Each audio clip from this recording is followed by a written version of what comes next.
Assalamualaikum warahmatullahi wabarakatuh.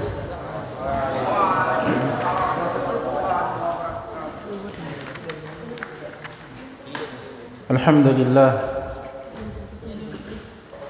hamdan katsiran thayyiban mubarakan fih kama yuhibbu rabbuna wa yarda. وأشهد أن لا إله إلا الله وحده لا شريك له إقرارا به وتوحيدا وأشهد أن محمدا عبده ورسوله صلى الله عليه وعلى آله وأصحابه وسلم تسليما مزيدا. أما بعد،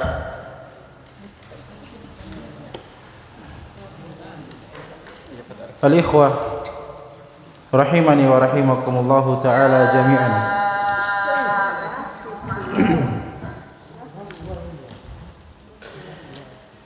Pada malam hari ini kita kembali melanjutkan pembacaan kitab Talkhis Sifati Salatin Nabi sallallahu alaihi wasallam min at-takbir ila at-taslim ka'annaka taraha. Dan pada pertemuan sebelumnya kita telah menyebutkan tentang permasalahan istiqbalul Ka'bah atau istiqbalul kiblah, menghadap ke kiblat. Dan kita pun telah mengetahui hukum dari istiqbalul kiblah atau istiqbalul Ka'bah di dalam salat.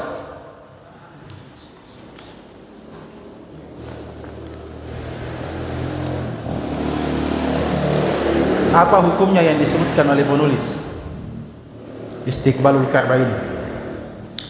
Pindaman. Kalau penulis menyebutkan sebagai rukun dari rukun salat, salah satu rukun dari rukun salat. Tapi jumhur ulama mengatakan sebagai syarat sahnya salat. Apa dalilnya? Yang pertama adalah Al-Quran, yang kedua adalah As-Sunnah, dan ketiga adalah Ijma'. Siapa yang bisa menyebutkan salah satu dari dalil tersebut? Fadhal. Haitsuma kuntum fawallu wujuhakum syatra. Ahsan. Kemudian juga telah kita sebutkan beberapa perkara yang gugur darinya syarat menghadap kiblat. Ada 3 yang kita sebutkan pada pertemuan sebelumnya. Yang pertama adalah Anil muharib, orang yang berperang. Ahsan. Barakallahu fikum. Anil muharib, orang yang berperang pada salat khauf, apabila peperangan berkecamuk. Yang kedua, anil ajiz, orang yang tidak mampu yang menghadap kiblat, contohnya seperti orang yang sakit atau orang yang berada di atas kendaraan seperti kapal, mobil atau pesawat, apabila dia khawatir keluar waktu, jika tidak melakukan salat pada waktu tersebut. Yang ketiga adalah orang yang salat sunnah. Sampai di sini pembahasan kita pada pertemuan yang sebelumnya. Kata penulis Syekh Muhammad Nasiruddin Al-Albani rahimahullahu taala, kata beliau, wa amman kana yusalli nafilatan aw witran. Dia demikian juga gugur syarat menghadap kiblat dari orang yang salat sunnah. Orang yang salat sunnah. Jadi orang yang salat sunnah tidak harus menghadap kiblat ketika salat. Tapi dengan persyaratan akan disebutkan nanti. Dan kebolehan ini, ucapan penulis, amman kana yusalli nafilatan, itu menunjukkan bahwasanya salat wajib dia asalnya harus menghadap ke kiblat. Harus menghadap ke kiblat. Kecuali ada udzur, sebagaimana yang telah berlalu penyebutannya. Di antara dalil yang menunjukkan bahwasanya ini khusus untuk salat sunnah, tidak dalam salat wajib, adalah keumuman firman Allah Subhanahu wa taala, walillahil masyriq wal maghrib fa aina ma tuwallu fa thamma wajhullah. Dan milik Allah Subhanahu wa taala timur dan barat itu, maka dimanapun kalian menghadapkan wajah kalian, maka di situ ada wajah Allah Subhanahu wa taala. Ya, ini dalil yang pertama yang menunjukkan bahwasanya hal ini khusus untuk salat sunnah. Dalil yang kedua adalah hadis Abdullah bin Umar radhiyallahu taala anhuma di dalam As-Sahihain. Ya. Apa maksudnya Sahihain? Bukhari dan Muslim. Ya. Kata sahabat Abdullah bin Umar radhiyallahu taala anhuma, anna an-nabiy sallallahu alaihi wasallam kana yatanaffalu fi safarihi wa yutiru ala rahilatihi. Ya, bahwasanya Nabi sallallahu alaihi wasallam melakukan salat sunnah ketika beliau dalam keadaan musafir, dan beliau melakukan salat witir di atas tunggangannya, di atas kendaraannya, di atas ontanya. Dan salat sunnah di sini yang diinginkan, selain daripada salat sunnah rawatib, kecuali salat sunnah sebelum subuh, karena Nabi sallallahu alaihi wasallam itu menjaga salat sunnah sebelum subuh pada saat musafir, terlebih dalam keadaan mukim. Ini yang disebutkan oleh Aisyah radhiyallahu taala anha. Maka Nabi sallallahu alaihi wasallam yata'ahad ala salatin. Dan Nabi sallallahu alaihi wasallam tidak pernah memperhatikan sebuah salat, itu salat sunnah. Itu adalah salat sebelum fajar atau salat sunnah fajar. Karena memang keutamaan yang terdapat di dalam salat sunnah sebelum subuh ini besar. Di dalam hadis Aisyah radhiyallahu taala anha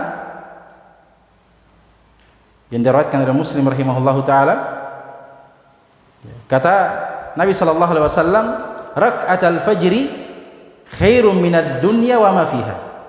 2 rakaat sebelum subuh itu lebih baik daripada dunia dan apa yang ada padanya. Kalau Syekh Muhammad bin Shalih Al-Utsaimin rahimahullahu taala, beliau mengatakan lebih baik daripada dunia sejak dunia ini diciptakan sampai datangnya hari kiamat. 2 rakaat salat subuh itu masih mengalahkan dunia sejak dari ciptakannya sampai terjadi hari kiamat. Sungguh luar biasa. Tapi bersamaan dengan itu kadang kita terluputkan darinya. Makanya kalau misalnya kita sudah terbiasa melakukan salat sunnah 2 rakaat sebelum subuh, kemudian ada uzur, kita terlambat misalnya, maka boleh diqadha. Apakah dia salat setelah salat subuh langsung, atau dia laksanakan ketika matahari sudah terbit meninggi setinggi 1 tombak, atau tingginya dengan setinggi tombak, 15 menit setelah terbitnya matahari. Ini yang dimaksud dari salat sunnah yang dilakukan oleh Nabi SAW dalam keadaan musafir. Awitran atau witir, atau witir. Wa huwa yasiru rakiban dabbatan aw ghairaha, dan beliau sallallahu alaihi wasallam yasir, berjalan dengan kendaraannya, dengan tunggangannya. Artinya duduk di atas kendaraannya dan kendaraannya itu berjalan. Jadi pada saat itu boleh melakukan salat sunnah tidak menghadap ke kiblat. Boleh. Au ghairaha, atau selainnya. Maksudnya selainnya di sini selain dari dabbah. Selain dari tunggangan, misalnya motor, mobil, kereta api, pesawat dan sejenisnya. Itu maksud dari ghairah. Hanya saja kata penulis rahimahullahu taala, wa yustahabbu lahu, dianjurkan untuknya, idza amkana, apabila memungkinkan, an yastaqbila bihal qiblata inda takbiratul ihram, untuk menghadap kiblat ketika hendak takbiratul ihram. Ya. Meskipun tidak harus, bukan syarat menghadap kiblat bagi orang yang salat sunnah, tapi disunnahkan atau dianjurkan baginya ketika dia akan takbiratul ihram untuk menghadap ke kiblat dulu, baru setelah itu berjalan sesuai dengan arah yang diinginkan, kalau memungkinkan. Ya, kalau memungkinkan. Ya. Makanya kata Syekh, "Tsumma yattajihu biha haitsu kanat wijhatuhu." Kemudian setelah itu, setelah dia takbiratul ihram menghadap kiblat, ya, setelah itu dia berjalan sesuai dengan arah yang diinginkan, kemana dia berjalan. Ya, hadisnya telah kita sebutkan pada pertemuan yang telah lalu. Ya. Di antara yang disebutkan oleh pensyarah di sini adalah hadis Anas bin Malik radhiyallahu taala anhu, anna Nabiy sallallahu alaihi wasallam kana idza arada an yatatawwa istaqbala binaqatihi alqiblata. Adalah Nabi sallallahu alaihi wasallam ketika ingin melakukan salat sunnah, ya, beliau menghadapkan tunggangannya ke kiblat. Thumma shalla haitsu wajjahu rikabuhu. Kemudian setelah itu Nabi sallallahu alaihi wasallam salat kemana arah tunggangannya itu berjalan. Ya, ini dalil menunjukkan bahwasanya, ya, disunnahkan, tidak wajib bagi orang yang salat sunnah ketika dalam perjalanan, dalam keadaan musafir, ya, dia boleh salat tidak menghadap kiblat, tapi disunnahkan sebelumnya untuk menghadap kiblat ketika takbiratul ihram. Iya, hanya saja kita kan sebutkan di pertemuan sebelumnya kapan seorang itu boleh salat menghadap kepada selain kiblat. Yang pertama kan harus salat yang dilaksanakan adalah salat sunnah. Kemudian yang kedua dia dalam keadaan musafir, tidak mukim. Kalau mukim tidak boleh dia salat dia menghadap kiblat di atas kendaraannya misalnya. Yang ketiga syaratnya adalah an yakuna sairan raqiban. Ya. Dia di atas kendaraannya itu sementara berjalan. Ya. Al-Imam Ibnu Abdul Barr rahimahullahu taala di dalam At-Tamhid pada jilid 18 atau 17 halaman 72. Beliau berkata, wa ajma'u, itu para ulama bersepakat ala annahu jaiz, bahwasanya boleh likulli man safara safaran tawilan, untuk setiap orang yang melakukan safar, perjalanan dengan perjalanan yang jauh, yaksiru fihi sholata, dia mengqasar padanya salat, an yatatawwa ala dabbatihi, untuk melakukan salat sunnah di atas tunggangannya, di atas kendaraannya. Jadi bagaimana caranya dia salat di atas kendaraan?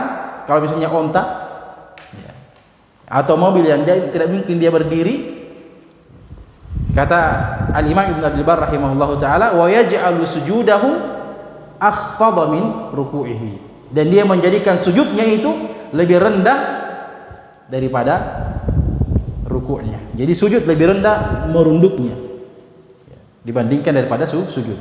Jadi bersyarat dengan kepala merunduk. Akan tetapi sujud itu lebih rendah daripada rukuk. Nah, ini kata beliau rahimahullahu taala.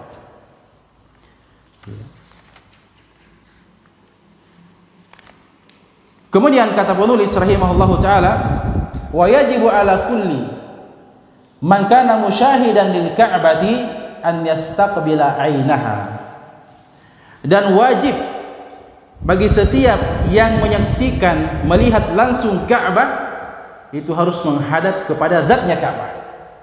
Ya, seperti orang yang melakukan ibadah umrah atau orang yang tinggal di Makkah misalnya, Atau mungkin dia ada di hotelnya tapi bisa dilihat ke sana Ka'bah. Ya. Maka dia harus menghadap betul-betul kepada zatnya Ka'bah tersebut. Tidak boleh dia berpaling sedikit dari arah Ka'bah, tapi harus betul-betul menghadap kepada Ka'bah tersebut. Hal ini berdasarkan keumuman firman Allah Subhanahu wa taala, "Wa haitsu ma kuntum fawallu wujuhakum syatrah." Dimanapun kalian berada, maka hadapkanlah wajah kalian kepadanya, kepada Ka'bah, itu arah Ka'bah.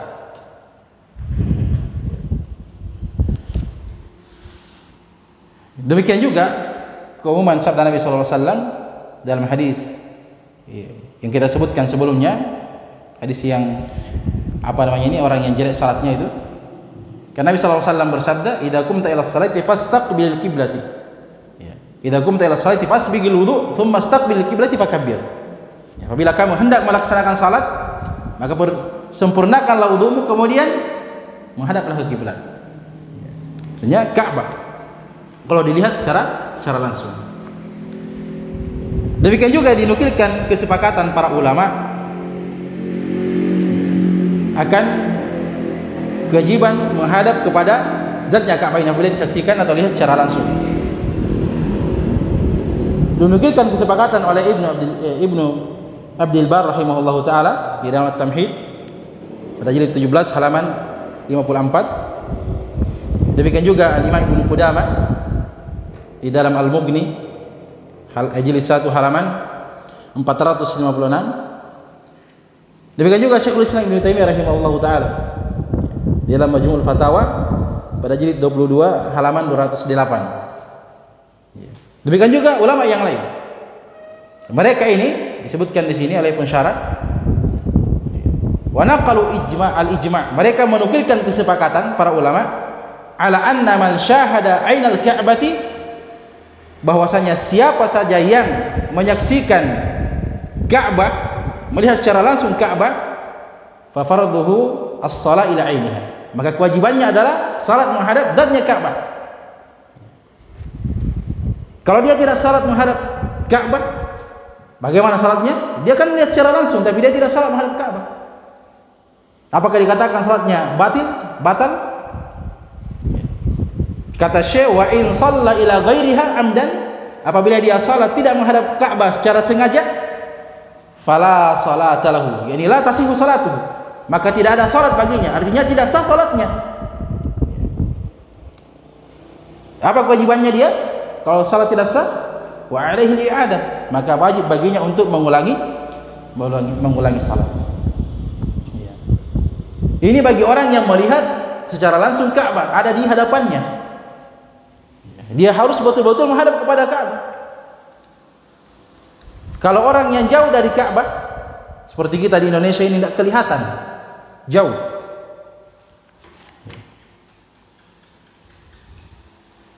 Kata penulis di sini, Syekh rahimahullahu taala, wa amma man kana ghairu musyahidin laha, adapun orang yang tidak melihatnya, yaitu melihat Ka'bah atau ghairu musyahidin laha apa ya? Wa amma man kana ghairu musyahidin laha fayastaqbil jihataha. Ya, adapun orang yang tidak melihat langsung Ka'bah, maka dia menghadap kepada arahnya Ka'bah. Ya, kalau di sini kita arahnya kan di sebelah sana, jadi menghadap ke sana, menghadap ke arah barat. Kalau orang Yaman dia menghadap ke sana, ke utara. Kalau orang Syam dia menghadap ke selatan. Kalau orang Sudan Afrika sana menghadap ke timur. Ya, itu seperti itu ya. Jadi orang yang jauh tidak bisa melihat langsung, ya dia menghadap kepada arahnya Ka'bah di mana dia berada. Berdasarkan, karena kita tidak bisa, artinya tidak bisa kita mengatakan kayaknya arahnya Ka'bah di sebelah sana ini. Tidak bisa dikira-kira karena jauh.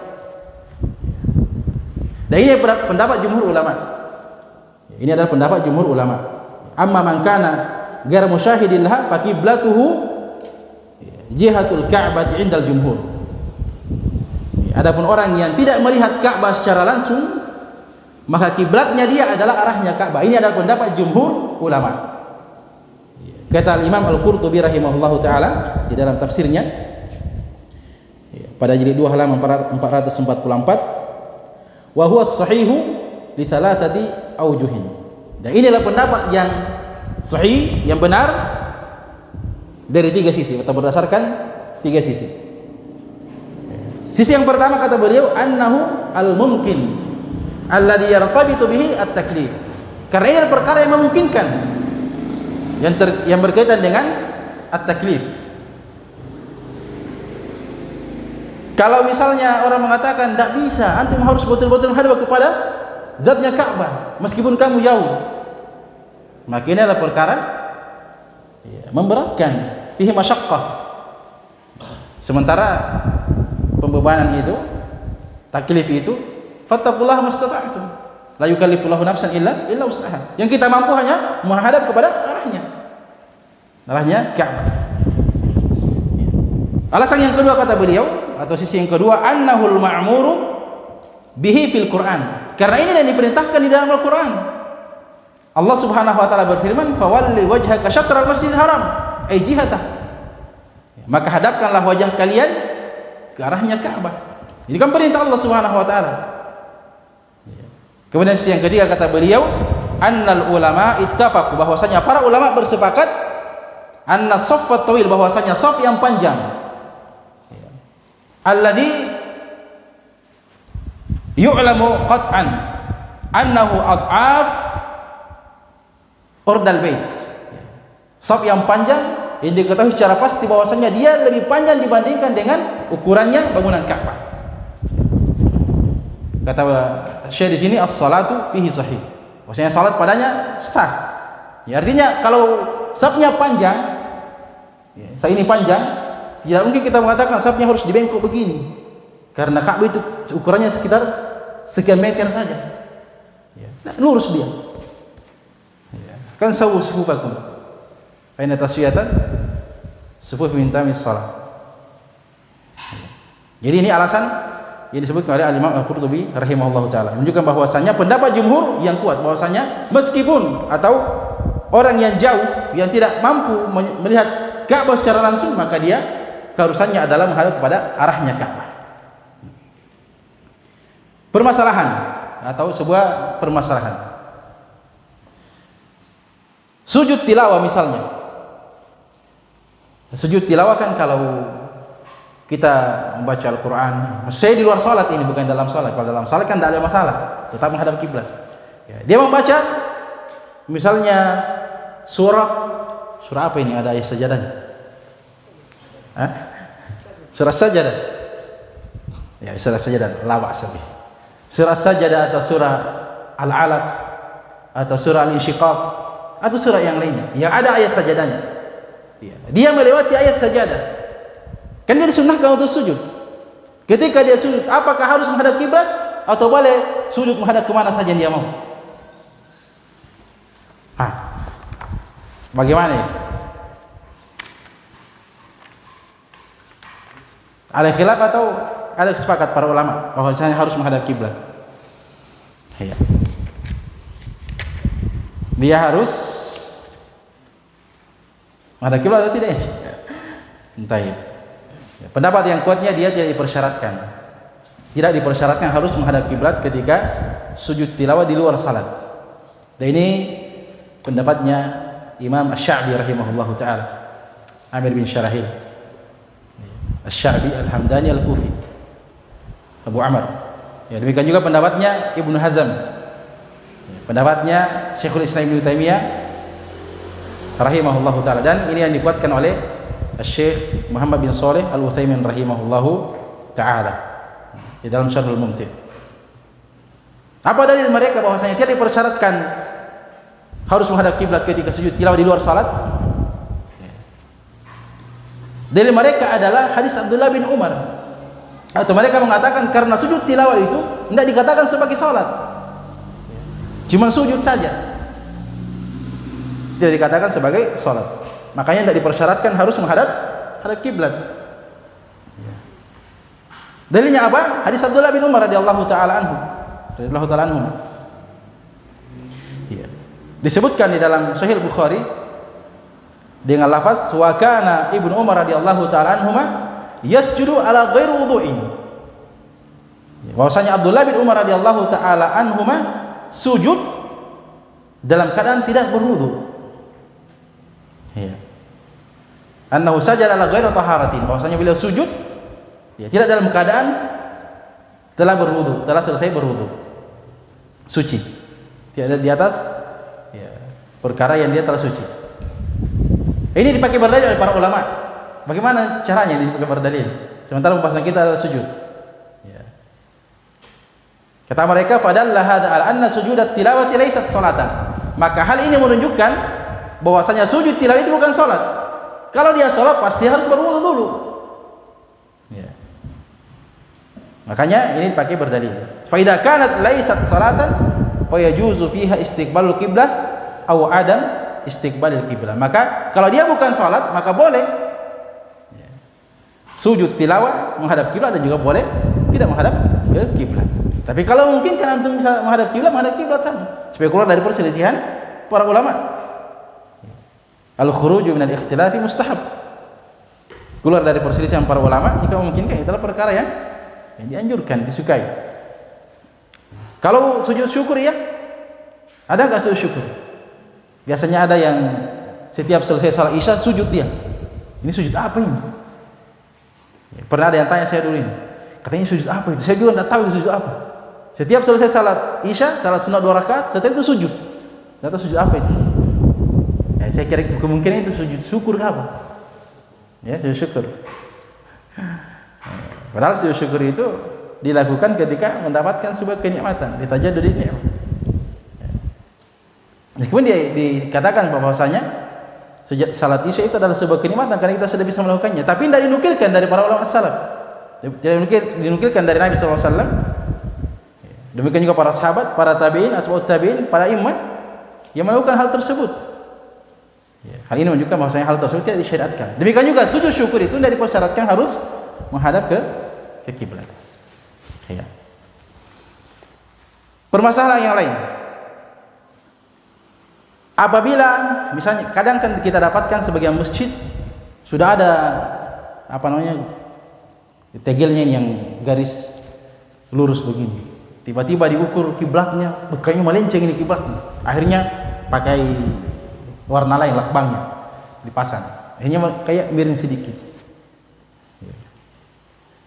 Apakah ketika melenceng sedikit dari arah kiblat itu membahayakan salat, artinya salat tidak sah? Misalnya tidak terlalu lurus seperti ini, bengkok-bengkok sedikit. Ya. Kalau di Yaman biasa ya, saking berlombanya orang untuk saf pertama, kalau salat subuh sebelum jam 4 antum datang, itu tidak ada lagi saf pertama. Jadi kalau ada saf pertama yang kosong sedikit saja, ya, bisa masuk kakinya, itu pasti mereka menerobos ke depan. Meskipun berdiri begini, salat begini, berdiri. Yes. Para masyayikh sebenarnya tambih itu. Tidak boleh lakukan seperti itu. Artinya jangan terlalu paksa diri. Saking sempitnya itu begini, tidak lurus lagi begini. Karena mereka memang di sana betul-betul kita lihat mereka orang berlomba-lomba ke saf pertama. Biasanya orangnya tidak ada di situ, tapi sudah pasang pulpen di Hajaz. Di Hajaz saf pertama. Sudah ditambih, diperingatkan oleh para masyayikh di sana, tidak boleh Hajaz, tapi mereka tidak peduli. Pokoknya saya saf pertama. Begitu mereka. Kalau hari Jumat, orang tua di sana bawa bekal ke masjid. Jadi antum pergi ke sana jam 9, jam 10 tidak ada lagi saf pertama. Semua sudah full. Ya. Apakah di Hajaz? Di artinya sudah di Hajaz dipesan di situ. Apakah dia taruh siwak?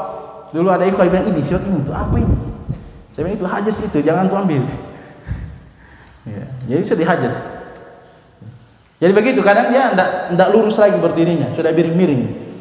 Sampai bersedekapnya juga sudah tidak. Apakah ini membatalkan salat atau tidak? Ya.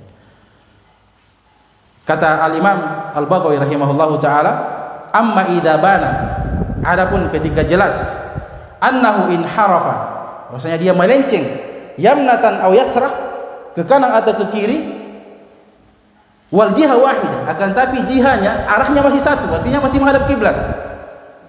Ya, fala i'adat alaih. Kata Al-Imam Al-Baghawi rahimahullahu taala, maka tidak ada tidak wajib dia atau dia tidak mengulangi salatnya. Dia tidak mengulangi salatnya. Ini disebutkan dalam Syarhus Sunnah pada jilid 2 halaman 326. Ya. Permasalahan yang lain kita sebutkan tadi ya, bahwasanya boleh bagi orang yang salat sunnah salat di atas kendaraan dalam musafir ya. Bagaimana kalau dia salat sunnah dalam keadaan musafir sambil jalan kaki? Apakah boleh atau tidak ini? Kalau di atas kendaraan boleh, dalilnya ada. Tapi kalau jalan kaki, ini kan lagi sementara musafir saya ini melakukan perjalanan yang jauh. Ya, saya salat sunnah dengan jalan kaki. Bagaimana ini? Kalau Syekh Abdurrahman Al-Adini rahimahullahu taala, beliau mengatakan ar-rajih yang kuat dan dia ada pendapat jumhur annahu la yajuz, bahwasanya tidak boleh. Ya tidak boleh. La yajuzu tanafful lil musafir wa huwa mashin ala al-aqdam atau ala qadami. Tidak boleh untuk melakukan salat sunnah bagi orang yang musafir sementara dia berjalan di atas kedua kakinya. Tidak diperbolehkan. Kenapa kata beliau? Li'adami thubuti dzalika ani Nabi sallallahu alaihi wasallam, karena tidak adanya hadis yang menunjukkan hal tersebut dari Nabi sallallahu alaihi wa ala alihi wasallam. Ya. Ini beberapa perkara yang berkaitan dengan menghadap ke kiblat. Kemudian kata Asy-Syaikh rahimahullahu taala, hukmus salati ila ghairil ka'bati khata'an. Hukum salat tanpa menghadap Ka'bah, tanpa menghadap kiblat karena salah. Jadi tidak sengaja dia salah. Artinya sudah beristihad sebelumnya, mencari tahu mana arah kiblat, yang mana ya bukan arah kiblat. Kata Syekh, wa in shalla ila ghairil kiblati, apabila dia salat tidak menghadap kiblat, li ghaimin aw ghairihi, disebabkan karena mendung awan atau seringnya ba'da istihad, setelah dia bersungguh-sungguh, wa tahri, mencari tahu, jazat salatuhu, maka salatnya sah, wala i'adat alaihi, dan dia tidak mengulangi salatnya tersebut. Tapi dengan syarat tadi ya, istihad dan tahri, mencari tahu mana arah kiblat. Apakah dia bertanya, apakah dengan arah angin misalnya, ataukah dengan bintang yang ada di langit kalau malam hari, atau dengan bulan, atau dengan matahari. Pokoknya dia cari tahu, beristihad, mencari tahu mana arah kiblat. Kemudian dia salat. Tapi ternyata setelah salat, salah saya, tidak menghadap kiblat. Bagaimana salat saya ini? Apakah saya harus ulangi atau tidak? Kata Syekh di sini, jazat salatuhu, salatnya sah. Dan ini adalah pendapat jumhur ulama. Pendapat jumhur ulama. Berdasarkan keumuman firman Allah Subhanahu wa taala, fa aina ma tuwallu fa thamma wajhullah. Maka dimanapun kamu menghadapkan dirimu, maka di sana ada wajah Allah Subhanahu wa taala. Dan demikian juga keumuman firman Allah Subhanahu wa taala, la yukallifullahu nafsan illa wus'aha. Allah Subhanahu wa taala tidak membebani seorang kecuali sesuai dengan kemampuannya. La yukallifullahu nafsan illa ma ataha. Dalam ayat yang dikatakan seperti itu. Allah Subhanahu wa taala tidak membebani seorang kecuali sesuai dengan apa yang diberikan kepadanya.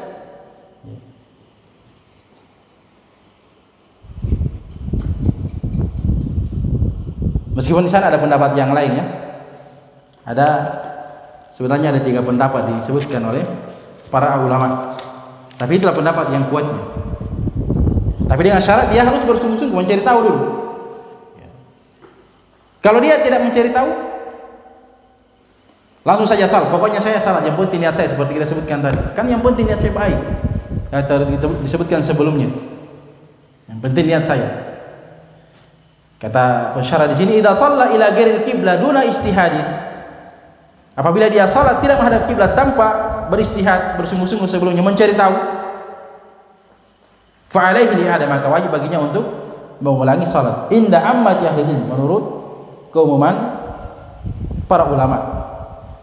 Ya, bahkan berkata Ibn Abdul Barr rahimahullahu taala di dalam At-Tamhid jilid 17 halaman 54, ajma'u, para ulama bersepakat ala annahu man shalla ila ghairil qiblah, bahwasanya siapa yang salat tidak menghadap kiblat, min ghairi istihadin, yang dia tidak beristihad padanya, hamalahu ala dzalika anna salatahu ghairu mujzi'ah. Jadi dia tidak bersungguh-sungguh, tidak beristihad sebelumnya.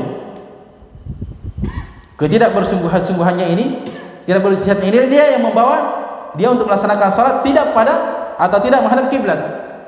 Maka kata Syekh, anna salatahu ghairu mujzi'atin, maka salatnya tidak sah.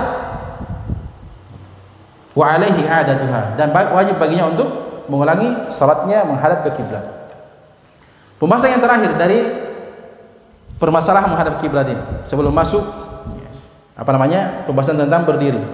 Ini pembahasan terakhir. Ini sudah mau masuk waktu juga. Kata Syekh rahimahullahu taala, wa idza ja'ahu man yathiqu bih, apabila datang kepadanya orang yang dia percaya, wa huwa yusalli fa akhbarahu, sementara dia dalam keadaan salat, kemudian mengabarkan kepadanya bijihatiha. Jadi dia salat, sebenarnya ini salat hendak menghadap kiblat, tiba-tiba datang orang yang dia percaya, bukan orang yang main-main, orang yang dipercaya, mengabarkan kepadanya bahwasanya atau mengabarkan kepadanya tentang arah kiblat. Maka kata Syekh, fa alaihi an yubadira ila istiqbaliha, maka hendaknya dia bersegera berputar menghadap ke kiblat. Wa salatuhu sahihatun, dan salatnya sah. Tidak mesti harus diulang dari awal.